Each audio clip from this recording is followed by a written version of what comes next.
Tanks are rolling. Warplanes roar across the skies of Eastern Europe. But this isn't just a drill, this is the calm before a storm. As NATO strengthens its grip on the Baltic states, one question dominates every Russian home: will they dare to cross the red line?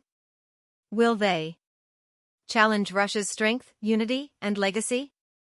This is not just politics. This is about pride, protection, and power. Stay with us, because what you're about to hear will awaken every nerve in your soul. In the early morning frost, somewhere near Kaliningrad, a Russian officer adjusts his uniform, staring at the horizon. He knows something is changing, the silence of decades is cracking. Not from within, but from the west. Over the past few weeks, NATO has moved with a speed that has shocked even seasoned military analysts. In Estonia, Latvia, and Lithuania, countries bordering the mighty Russian Federation, foreign troops have been deployed under the pretense of security exercises. New missile systems, mobile radar stations, surveillance drones, all packed tightly near the Russian border. But this isn't just about exercises. Let's be clear, this is provocation in daylight. The so-called Defender 2025 operation, led by the US and its allies, is unfolding with unprecedented scale. Thousands of NATO soldiers are moving like chess pieces in the Baltic region, only a few hundred kilometers from St. Petersburg. And what's their justification? Deterrence. But who are they deterring or provoking? Russia has made its position clear: the Baltics are the red line. Not because we want conflict, but because we know history. In 1941, the enemy tried to break Russia through its western flanks. Through Belarus. Through the Baltics. Through blood and fire, our people resisted, rose, and crushed every invading force that ever underestimated the Russian soul. That memory, that fire, it still lives in every Russian heart. So when foreign tanks roll into Lithuania, when American helicopters hover near Narva, and when foreign troops train just miles from our border, we ask, what is the West really planning? Let's speak frankly. NATO expansion didn't stop with Poland or Romania. It crept closer, like a shadow, toward our very doorsteps. And now? It's not just knocking, it's trying to force its way in. But Russia is not a country that gets intimidated. Russia is not a country that kneels. Russia is a nation that stands, with steel, with unity, and with memory. What is this red line, exactly? It is not just a geographical boundary. It's symbolic. It represents the edge of Russia's patience, the edge of strategic tolerance. And NATO knows that. They've tested the waters before: sanctions, military aid to Ukraine, cyber provocations. But never have they come this close to risking full confrontation. Let us say it clearly for the world to hear. If NATO chooses to escalate in the Baltics, if they step beyond military drills into real aggression, Russia will respond. Decisively. And without hesitation. But this isn't just about the Kremlin or military leadership. This is about every Russian citizen. It's about the pride of a nation that will never allow its sovereignty to be threatened. It's about young soldiers who know they might be called upon to defend their homeland. It's about families who live near the border, who now hear the sound of NATO helicopters over their villages. Are we afraid? No. We are aware. We are watching. And we are ready. Western media says NATO is there to protect democracy. But whose democracy are they protecting in Estonia or Latvia? Are these democracies under threat? No. What's under threat is the balance of power, and that's what they want to tilt. By placing missiles closer to Russia's borders, by engaging in joint exercises with troops from 5 different nations within shouting distance of Russian soil, NATO is not just playing games. They are sending a message. And we, the Russian people, have a message of our own. In the wild, you don't poke the bear. Not unless you're ready for the consequences. Russia has awakened before. In 1945, we stormed Berlin. In 2008, we defended South Ossetia. In 2014, we stood by Crimea. And in 2022 to 2023, we reshaped the battlefield again. We don't move first. We don't provoke. But when forced, we rise. NATO knows that a direct war with Russia would cost dearly. That's why they opt for pressure, slow, psychological pressure. Information manipulation. Proxy support. Cyber attacks. Border tensions. All designed to create unrest, to stretch our resources, to provoke us into reacting. But what they fail to understand is this. Russians don't break under pressure, we forge under it. We've survived famine. We've survived sanctions. We've survived world wars. We've survived the collapse of empires. And yet, here we are, united, determined, and more resilient than ever. As of this week, over 17,000 NATO troops are involved in drills in the Baltics. Fighter jets have been repositioned to Latvia. New U.S. Navy vessels have entered the Baltic Sea. The Estonian defense minister openly stated, Russia must know we are ready to act. Ready to act against whom? Against a neighbor that has not crossed your borders? Russia has not placed missiles in Canada or Mexico.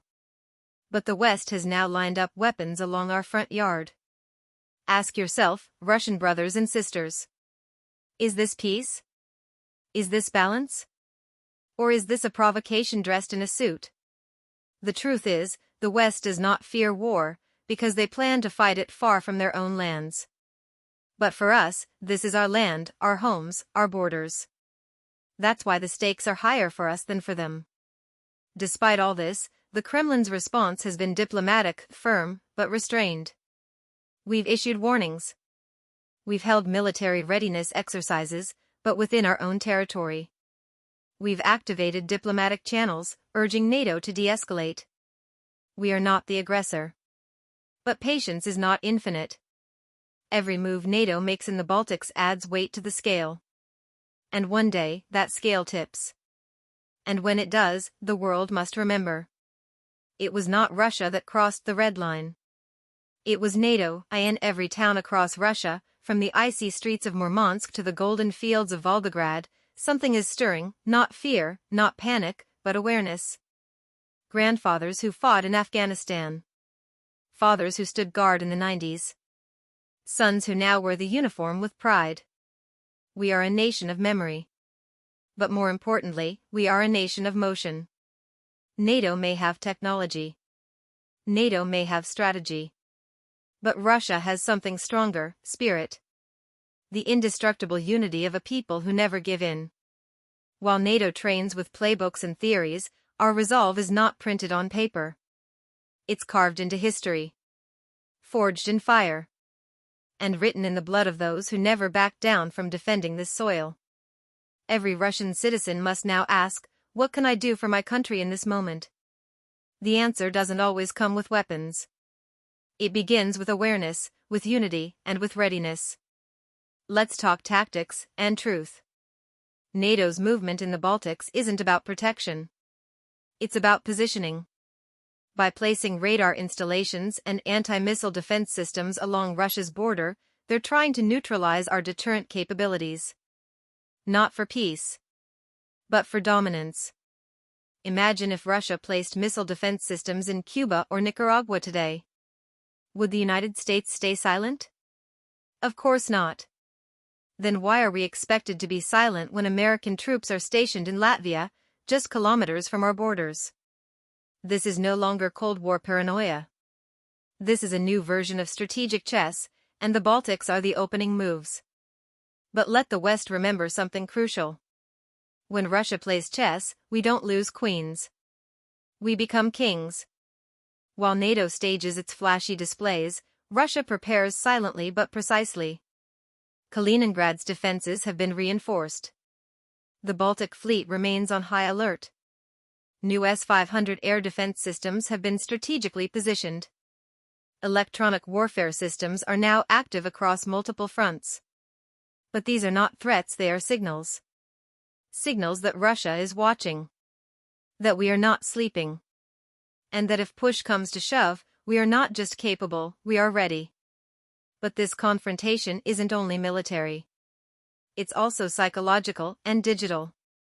Western media pumps out headlines. Russia dangerous. Russia aggressive. Russia must be contained.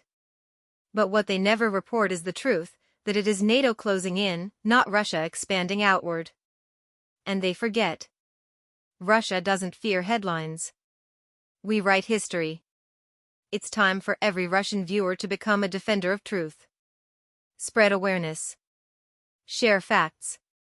Speak calmly, but with certainty. Because every voice matters in a world where perception is power. We are not alone. There are millions of Russians who think, feel, and prepare like you. And together, we are an unshakable wall of steel and spirit. In the capitals of Europe, politicians shake hands, give speeches, and send more troops to the border. They believe that the bear can be intimidated. They believe pressure will lead to surrender. They don't understand Russia. They never have. We don't crumble under pressure. We crystallize. We don't step back. We step forward. We don't whisper. We roar. They may misunderstand our patience as weakness. They may call our diplomacy delay tactics. But let them be warned. Every quiet Russian moment has a storm behind it. Let's be honest, no one in Russia wants war. We have rebuilt after the collapse of the Soviet Union. We have endured sanctions, isolation, and global narratives that tried to break our image. And still, we stood tall. The Kremlin has offered diplomatic off-ramps. We have invited dialogue. We have respected international boundaries. But peace cannot be one-sided. Respect must be mutual. And defense must be firm. NATO must understand, the red line is not a suggestion. It's a warning. A final barrier between escalation and catastrophe. The moment they cross that red line, whether through missile deployment, troop overreach, or direct confrontation, the world will enter a different phase. And Russia, once again, will rise, not as an aggressor, but as a defender. A defender of sovereignty. A defender of history. A defender of every Russian life that refuses to be intimidated by the noise of the West. So now, we face the question that echoes through every Russian city, every military base, and every home near the border. Will NATO cross the red line, or will they finally listen before it's too late? We cannot control the West. But we can control our awareness, our unity, and our voice. Russia does not seek war. Russia seeks respect. But when pushed, when threatened, when our borders are tested, we do not retreat. We rise. This is more than a moment in politics. This is a moment in history, and every one of you watching is a part of it. Shield stand tall. Megaphone stay informed. Direct hit stay Russian. And if you want to keep receiving the truth behind the headlines, the real updates, and the motivating voice that speaks for the people, then do one thing right now. Right arrow hit that subscribe button and turn on the bell so you never miss a single update. Because here, we speak with truth. We speak with strength. We speak for Russia.